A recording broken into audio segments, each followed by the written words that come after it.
Olá, a paz do Senhor, que bom! Hoje estamos na lição de número 8, como temos aprendido durante esse trimestre. Precisamos colocar em prática esta palavra. O objetivo deve ser o mesmo de quando Jesus falou com toda a sua audiência naquele grande Sermão do Monte, para que as pessoas entendessem de fato a lei de Deus e como ele intensificou, como eles estavam vivendo a lei errada. Eles tinham traduzido a lei de Deus errada. E Jesus veio aqui no Sermão do Monte e colocou o pingo nos is. E é isso que nós precisamos fazer. Tomar a palavra de Deus para a nossa vida individual e colocarmos em prática a palavra de Deus. Para você que está aqui pela primeira vez, eu sou Jane Martins de Souza, sou professora e também superintendente de Escola Bíblica Dominical. E hoje na lição de número 8 nós vamos falar sobre sendo verdadeiros. Terminamos o capítulo 5, iniciaremos a partir desta aula o capítulo 6. Vamos aprender bastante sobre isso. Vamos falar sobre assuntos importantes. Hoje nós vamos falar sobre as esmolas. Também falaremos, nas próximas aulas sobre a oração, sobre o jejum, do que Jesus está tratando com a sua igreja hoje com este Sermão do Monte. Então, quando nós encerramos este capítulo 5 e entraremos no capítulo 6 e terminaremos com o capítulo 7, eles fazem parte de um extenso discurso doutrinário de Jesus chamado Sermão do Monte. No capítulo 5, Jesus estabeleceu a base moral para a vida no reino, como é fazer parte do reino de Deus. Então, o capítulo 5, nós tratamos dessa base, Jesus trouxe uma base moral para se fazer parte no reino de Deus. Quando o povo de Deus ele é transformado por dentro e os valores divinos eles são expressos na vida santa de todo cristão.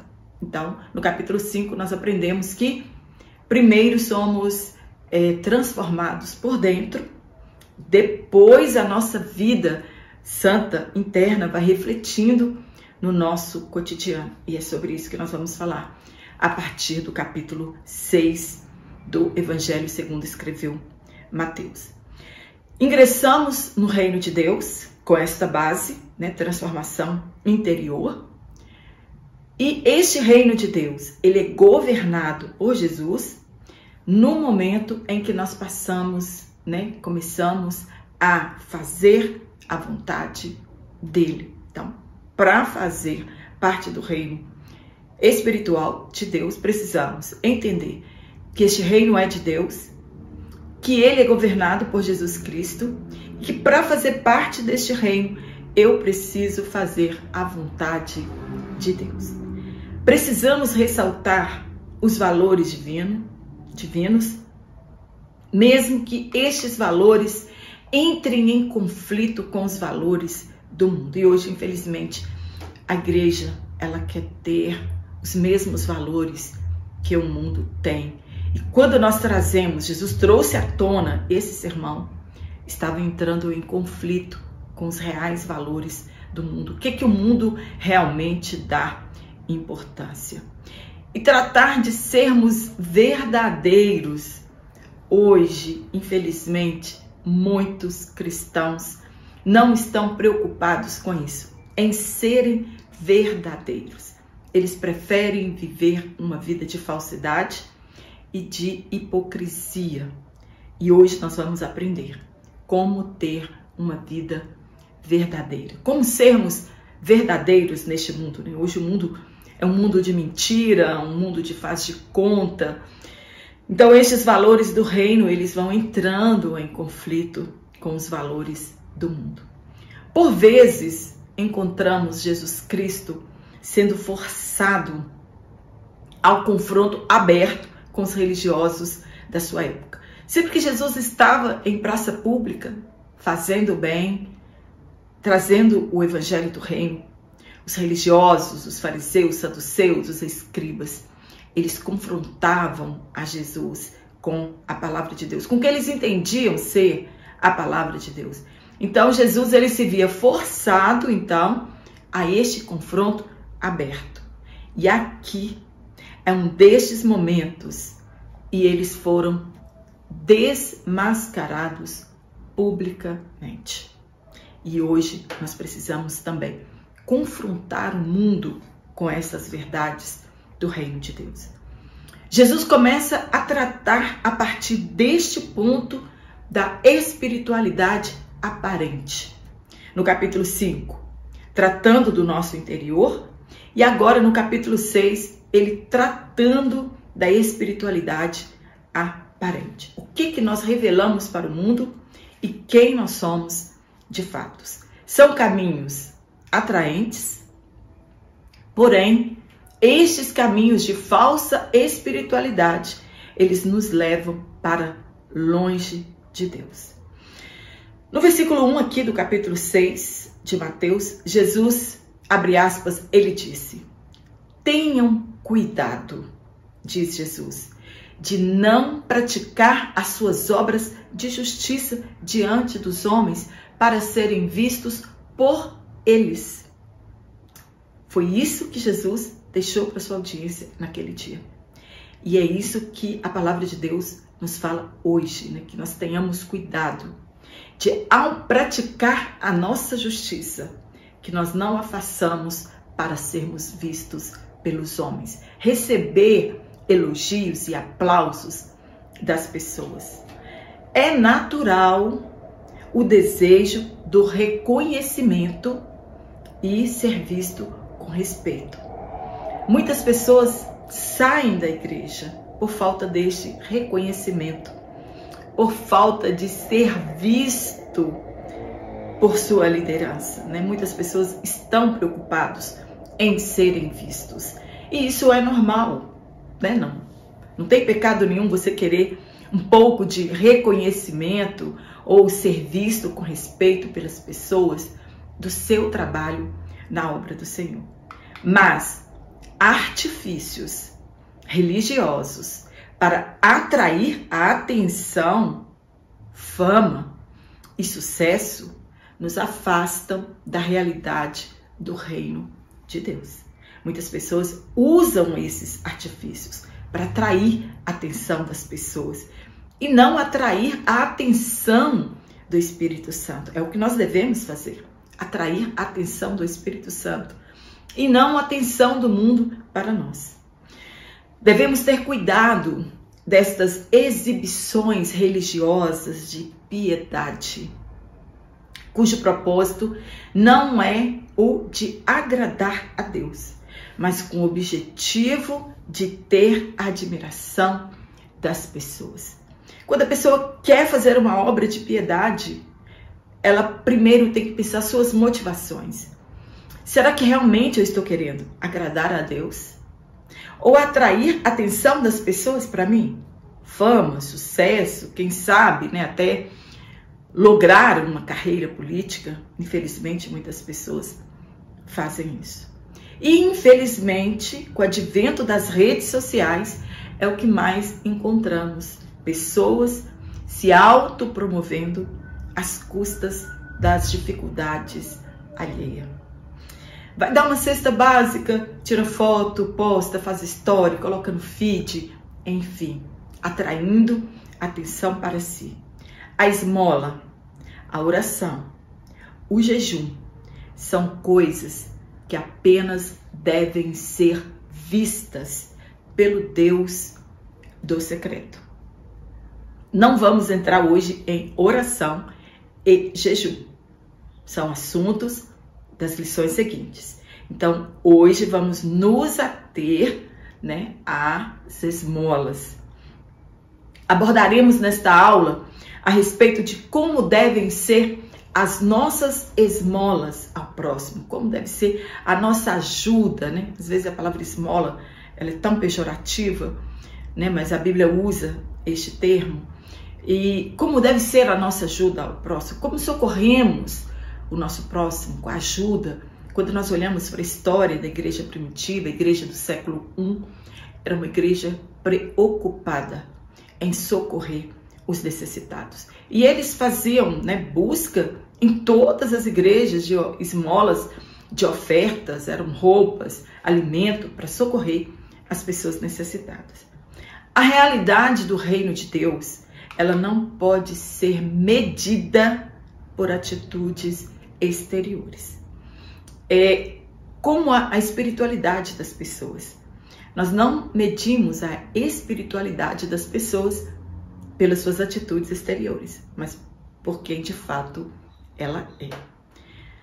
Uma consequência de quem busca a aprovação dos homens e não a aprovação de Deus é a hipocrisia. E é sobre isso que nós vamos falar nessa lição. Então fica comigo até o final desta aula e juntos nós vamos aprender bastante a respeito dos cristãos hipócritas, dos cristãos que buscam a aprovação do mundo e não a aprovação de Deus. No primeiro tópico nós vamos falar sobre o ato de dar esmolas e a hipocrisia. Davi, ele escondeu o seu pecado por 1 ano e ele acreditava que tudo estava bem. Ele recebeu a aprovação do povo ao recolher Betseba em sua casa, depois da morte do seu marido Urias, o Heteu, mas ele foi alcançado por Deus. A hipocrisia dele foi alcançada por Deus. E sua transgressão, ela não passaria despercebida aos olhos de Deus. E ele então compôs este salmo maravilhoso de número 32. E ele só compôs este salmo depois que ele foi desmascarado por Deus. Ele deixou que a sua natureza fraudulenta, falsa, o dominasse. Ele não satisfez a justiça de Deus. Porém, se arrependeu, foi perdoado por Deus e escreveu que mais do que feliz é o homem cujo espírito não há engano. Nós podemos traduzir, esse salmo, mais do que feliz, bem-aventurado é o homem ou a mulher em cujo espírito não há hipocrisia. No ponto 1, definição de hipocrisia. Do hebraico, anep, poluído, ímpio. Do grego, hipocrisis, resposta de um ator, simulação, fingimento. É isso que significa hipocrisia. Fingimento, falsidade. Simulação, A pessoa simula uma verdade, quando na verdade não é. Simula uma intenção, quando na verdade a sua intenção interior é totalmente diferente disso. Este termo, ele é oriundo da atuação de atores gregos que no palco eles representavam papéis. É como artistas de televisão, de teatro, de filme, alguém que representa alguma coisa. Então, representam atitudes e gestos que não eram seus.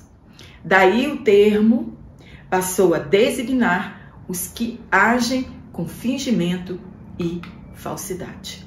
Estes são chamados de hipócritas. Tem gestos e atitudes, sentimentos que realmente não são seus. O joio, por exemplo, é um exemplo de hipocrisia. Parece trigo, mas não é trigo. Jesus chamou de hipócritas as pessoas que praticam boas ações, não por compaixão ou por outros bons motivos, mas para obter glória diante dos homens. É o que está na nossa verdade prática. Querem impressionar os observadores, as pessoas que estão à nossa volta, que também estão preocupadas apenas com o exterior das pessoas. Na verdade, essas pessoas buscam holofotes e elas sempre encontrarão plateia para suas atitudes dissimuladas. Jesus, então, ele fez um paralelo entre o hipócrita e uma pessoa de fé. Qual é a diferença do hipócrita com uma pessoa de fé? Quais são as motivações de uma pessoa hipócrita? E quais são as reais motivações de uma pessoa de fé? Uma pessoa de fé, ela não está preocupada com os holofotes. Se alguém está vendo, se alguém vai aplaudir, se vai sair nas redes sociais, se o seu nome vai ser lido. Ela não está preocupada com isso. Mas ela está preocupada com a aprovação do Deus do secreto. Nós servimos um Deus do secreto. Jesus, ele afirma que a esmola, ela deve ser dada ocultamente. E nosso Pai, que vê em secreto, nos recompensará. Coisas que o mundo não sabe que nós fazemos. Coisas que as pessoas não sabem que você faz. Mas o Deus do secreto, ele está vendo. Ele sabe. E uma pessoa de fé, ela está preocupada em agradar a Deus. Ninguém conhece nossas reais intenções, mas Deus conhece. Talvez por fora nós temos uma aparência, de generosidade, de bondade, mas o interior não é assim. E o Espírito Santo, ele sabe, ele conhece as nossas reais intenções. Ele esquadrinha os nossos rins e sonda os nossos corações. Se quisermos vencer a hipocrisia, devemos ter nosso coração preenchido com o amor de Cristo. Pedro escreveu que devemos nos livrar da hipocrisia. Gente, como é se livrar da hipocrisia? É confessando a Deus que queremos fazer de coração, com inteireza de coração, que devemos fazer realmente por amor ao próximo. E Pedro, então, inspirado pelo Espírito Santo, ele escreveu: livrem-se da hipocrisia. E em Provérbios está escrito que a falsidade é abrigada no coração, mas ela disfarça as intenções com os lábios. Então, meu coração está cheio de algo e meus lábios hipócritas, falsos, eles falam outras coisas. O apóstolo Paulo escreveu que a mentira, ela deve ser abandonada e devemos falar a verdade uns aos outros. Então, as nossas intenções, elas têm que ser verdadeiras, pois Cristo é a verdade e devemos seguir a verdade em amor. Ah, mas eu não consigo ser generoso de coração. Ore, e os nossos sentimentos serão mudados. O Espírito Santo, ele é poderoso para mudar os nossos sentimentos. No ponto 2, a justiça pessoal. Jesus, ele propôs um novo estilo de vida para aquela igreja que estava nascendo no século I. E ele propõe esse novo estilo de vida para a igreja da atualidade. Diferente dos fariseus. Era um estilo de vida diferente dos fariseus. Eles viviam uma vida de aparência, pois eles queriam mostrar ao povo sua grande espiritualidade por intermédio de suas práticas religiosas. Infelizmente, muitas pessoas, igrejas e determinados grupos religiosos, eles não conseguem mais fazer caridade em silêncio ou secretamente. Eles necessitam de holofotes e da aprovação das pessoas, de elogios. Muitas pessoas não conseguem fazer mais nada secretamente. Tudo que ela vai fazer tem que ser compartilhado para as pessoas, porque ela quer a aprovação das pessoas, o elogio das pessoas e os holofotes do mundo.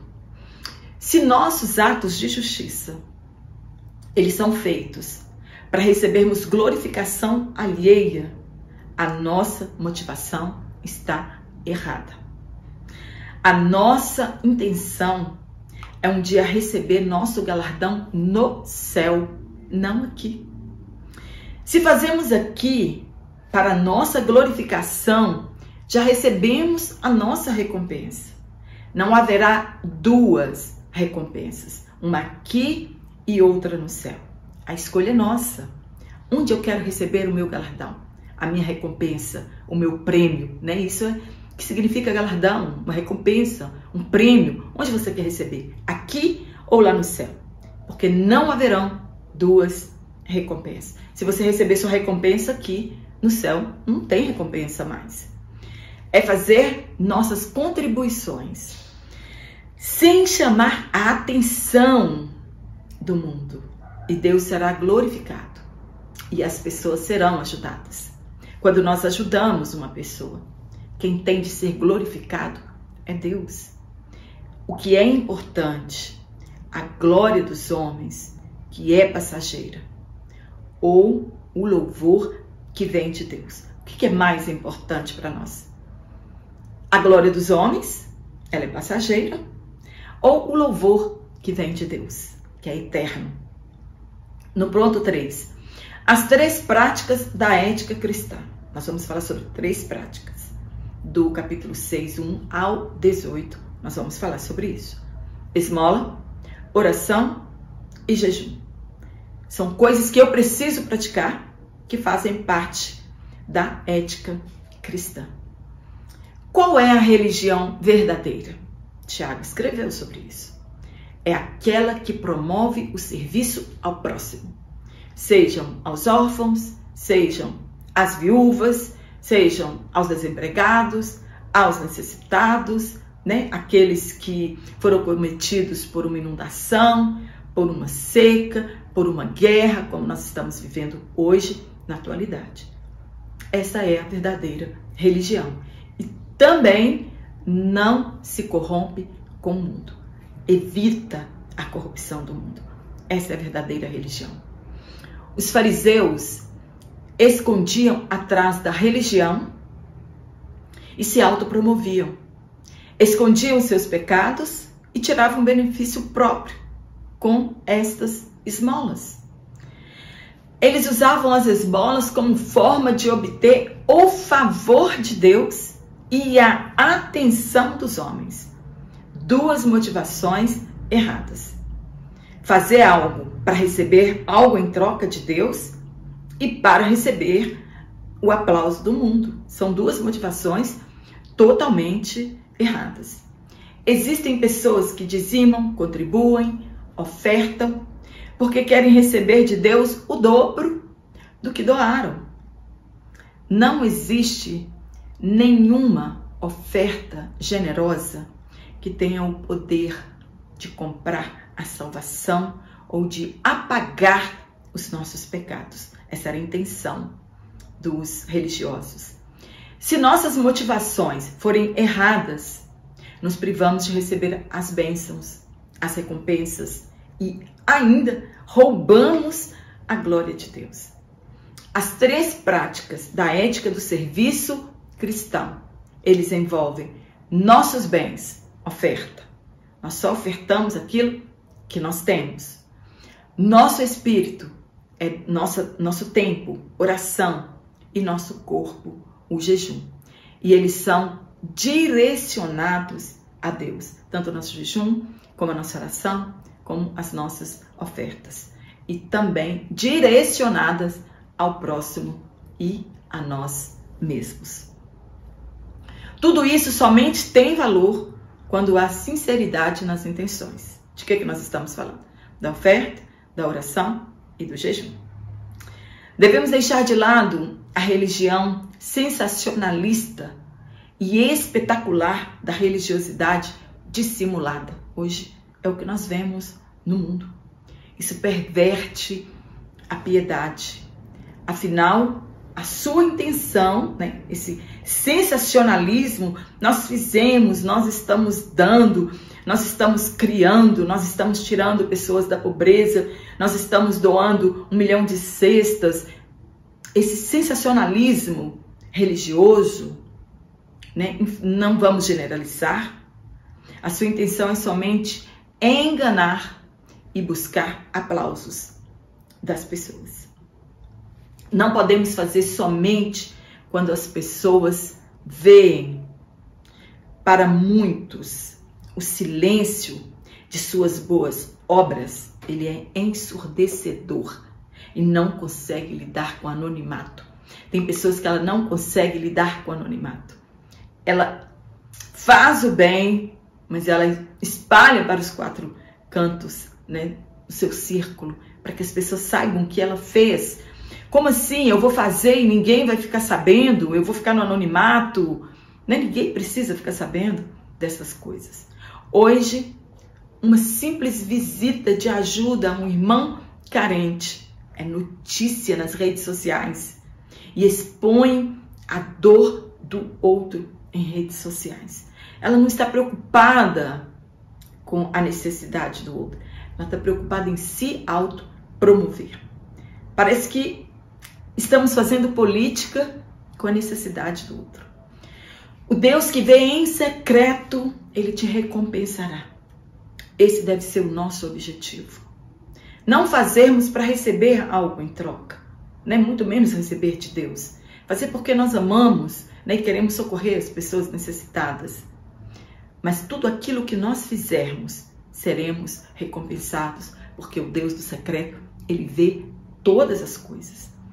Tudo o que fazemos deve ser para a glória de Deus, para render graças ao nome dele. O que Ananias e Safira queriam? Eles queriam a aprovação dos homens.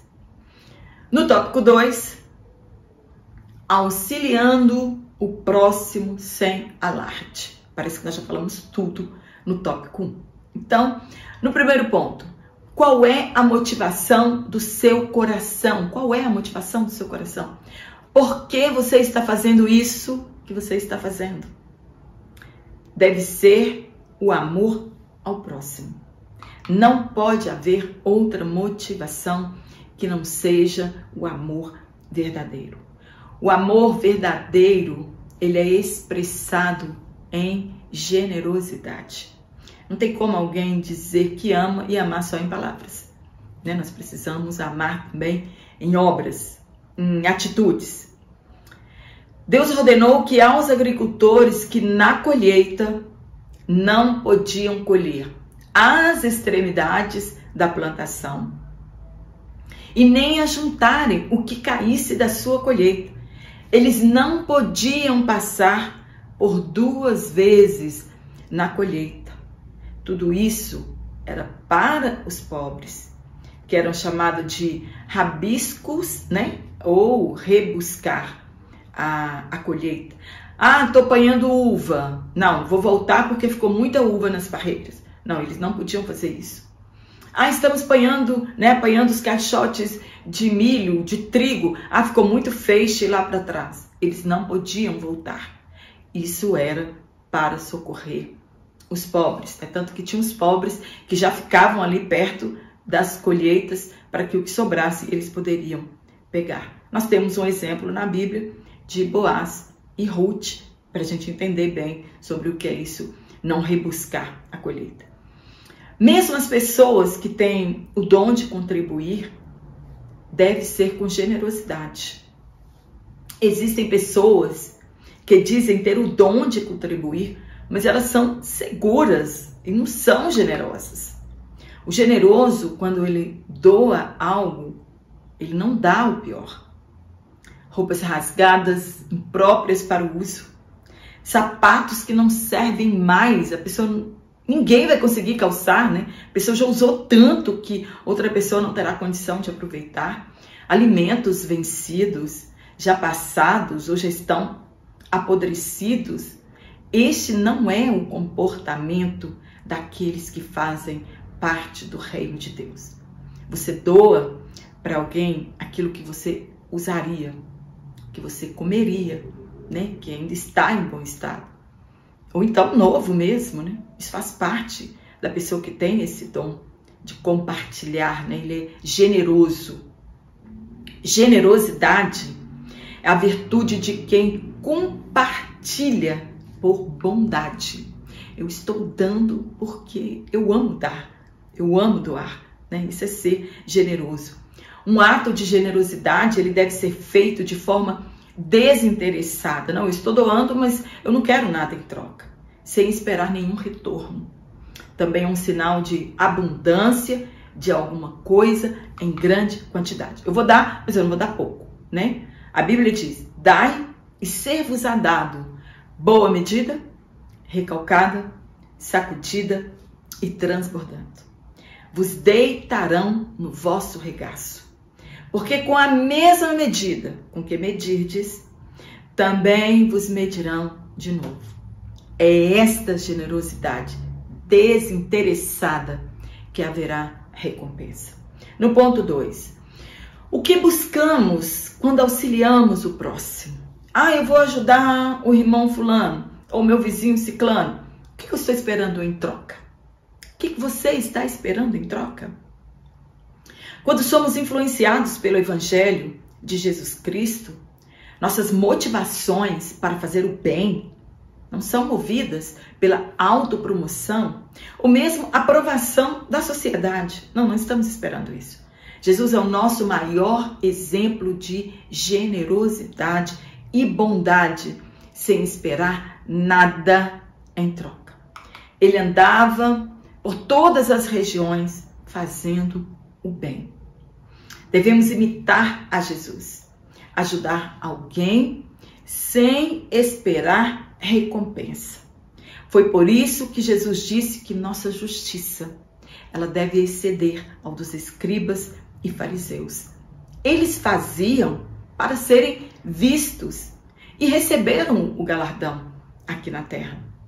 Nós devemos fazer todas as coisas que nosso Pai, o Deus do secreto, veja, para que Ele veja o que fazemos longe dos holofotes. O que nós fazemos longe dos holofotes, longe dos olhos das pessoas. Por esse motivo, foram chamados de túmulos caiados. Eles não podiam tocar em defunto ou em sepulturas, pois ficariam impuros. Então, os sepulcros eram caiados para que não tocassem nele. Eles tinham aparência de piedade, mas o seu interior era cheio de podridão. Jesus falou: vocês estão vendo aí? Todos pintadinhos? Não se engane. Por dentro, somente hipocrisia. Por fora, eles parecem justos, mas por dentro estão cheios de hipocrisia e de maldade. No ponto 3, a maneira de ofertar segundo Jesus. Primeiro ele diz: não tocar a trombeta. Isto é, não chame a atenção das pessoas para si. A glória tem que ser de Deus. O judaísmo, eles tinham a cultura de que fazendo obras de caridade, eles seriam recompensados por Deus. Enquanto que a cultura grega e romana, eles não viam da mesma forma. Quando alguém doava alguma coisa, ela merecia o louvor das pessoas e garantiria a popularidade do doador. E hoje na política não é diferente. Eles doam e publicam em folhetins para que cresçam a sua popularidade. Mas no reino de Deus não é assim. Será que tocavam trombetas de verdade, avisando a sua caridade? Ou for apenas um jogo de palavras de Jesus, uma hipérbole, assim como a mão esquerda não saiba o que a mão direita faz? Como assim? É não chamar atenção para si. No livro de Jonas, nós encontramos também esse mesmo jogo de palavras, que os ninivitas não sabiam discernir entre a mão direita e a mão esquerda, né? Alguns comentaristas dizem que eles tinham um cofre, né, com o formato de uma trombeta, enfim. Há várias teorias a respeito desse não tocar trombetas. Então, a doação, ela deve ser feita sem alarde público e também deve ser voluntária. Você não pode ser constrangido a contribuir e muito menos para ser generoso. Ninguém pode saber das minhas doações, então tudo que eu tenho que fazer em secreto. Jesus ele se referia às intenções do coração. Barnabé, quando ele vendeu sua posse e doou para a igreja, todos souberam, tanto que Ananias queria a mesma popularidade que ele alcançou com este feito. A diferença foi as intenções de Barnabé e as intenções de Ananias. Porém, as motivações de Ananias foram erradas, enquanto que as motivações de Barnabé foram sinceras. Jesus disse que devemos fazer nossas esmolas sem o desejo de sermos vistos pelos homens. Isso implica o espetáculo. Essa justiça teatral, ela pode enganar os homens, mas o ato é destituído de agradar e de honrar a Deus, né? Então, quais são as nossas reais motivações por ajudar uma pessoa? No último tópico, nós vamos falar sobre Deus contempla o bem que realizamos. Já sabemos que Ele é o Deus do secreto, mas Ele contempla também o mal que nós fazemos. Ele conhece e vê nossas verdadeiras intenções. Deus, Ele é onisciente. É um dos atributos divinos que pertence somente a Ele. Ele é incomunicável ao homem. Deus conhece e sabe todas as coisas, antes mesmo delas acontecerem. Jesus o chama de Deus do secreto. Aquelas coisas que ninguém sabe, ninguém vê, nossos pensamentos mais profundos. Pois é, Deus conhece todos eles. Podemos enganar as pessoas, mas não enganamos a Deus. Ele conhece nossas reais intenções quando fazemos algo que seja para o seu reino ou para o nosso próximo. Deus conhece as nossas motivações. Não existe surpresas para Deus. Oh, eu achei que você era espiritual. Oh, mas as suas atitudes eram tão boas que eu achei que de verdade você já era transformado. Não, Deus não tem esses tipos de surpresas, porque Ele nos conhece de dentro para fora. Nada pode escapar da onisciência de Deus. Você já pensou se Deus fosse limitado ao tempo e ao espaço? Se Ele não soubesse de antemão o que acontecerá amanhã? Se houvessem surpresas para Deus, nós estaríamos perdidos. Mas a nossa segurança, ela está alicerçada na verdade que Deus tudo vê, que Deus tudo pode, que Ele tudo sabe e conhece até mesmo aquelas coisas que pediremos, mesmo que as palavras ainda não saíram da nossa boca. Ele sabe. No ponto 2, o Deus que recompensa.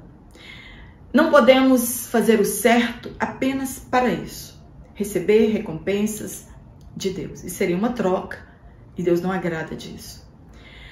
Porque Deus, Ele nos recompensará, mas porque aprendemos com Cristo em fazer o bem sempre.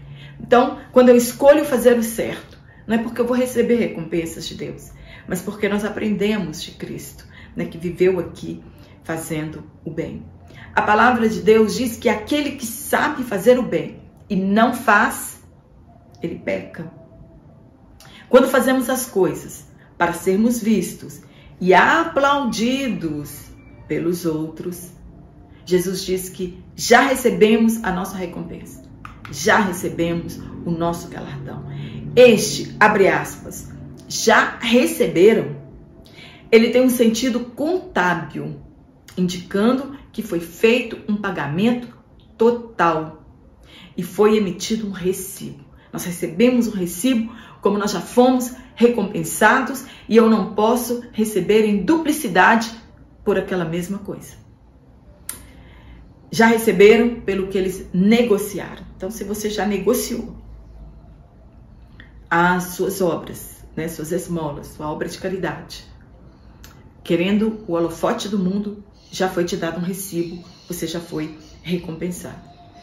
Mas há uma ilusão nessa recompensa, porque ela é terrena e não é a recompensa vindoura que será dada por Deus. Para o verdadeiro cidadão do céu, suas boas obras, elas devem ser recompensadas por Deus, não pelos homens. Nós queremos receber a aprovação de Deus e não a aprovação dos homens. Deus, ele não é injusto. Não pense isso.